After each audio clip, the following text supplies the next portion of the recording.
হলো যেহেতু আমি স্কুলের টিচার, সেই শিক্ষকতার সাথে মিল রেখে সে কতটা আমি বলতেছি।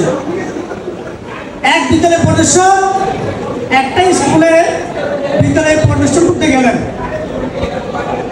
উনি বিদ্যালয়ে গিয়ে প্রথমে প্রধান শিক্ষক মহোদয়ের অফিসে গেলেন।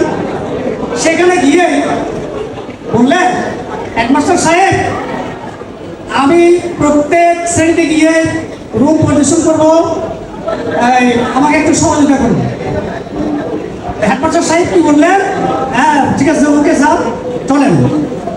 প্রথমে একটা ক্লাসে গেলেন, সেখানে গিয়ে টিচারকে জিজ্ঞাসা করলেন, স্যার আপনি এখন কোন বিষয় পড়াচ্ছেন? স্যারের উত্তর দিলেন, স্যার আমি বাংলা পড়াচ্ছি, বাংলা। আচ্ছা, ক্লাস থেকে ওই বিদ্যালয় পরিদর্শক আরেকটা শ্রেণীতে গেলেন।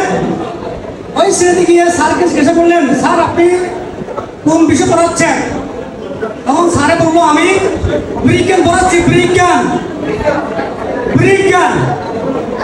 এরপরে এই ক্লাস শেষ করে আরেকটা শ্রেণীতে ঢুকলেন বিদ্যালয় পরিদর্শক। ওখানে গিয়ে জিজ্ঞাসা করলেন, স্যার আপনি কোন বিষয় পড়াচ্ছেন? স্যারে বলতে বলছে, আমি গণিত পড়াচ্ছি, আমি গণিত পড়াচ্ছি। এইভাবে শেষ করে সর্বশেষে একটা ক্লাসে গেলেন। ওখানে বললেন, স্যার আপনি কোন বিষয় পড়াচ্ছেন? বলেন যে, স্যার আমি ভ্রুগুল পড়াচ্ছি, ভ্রুগুল। এইভাবে দেখেছে সব প্রবল উচ্চারণ, সব ক্ষেত্রে প্রবল উচ্চারণ।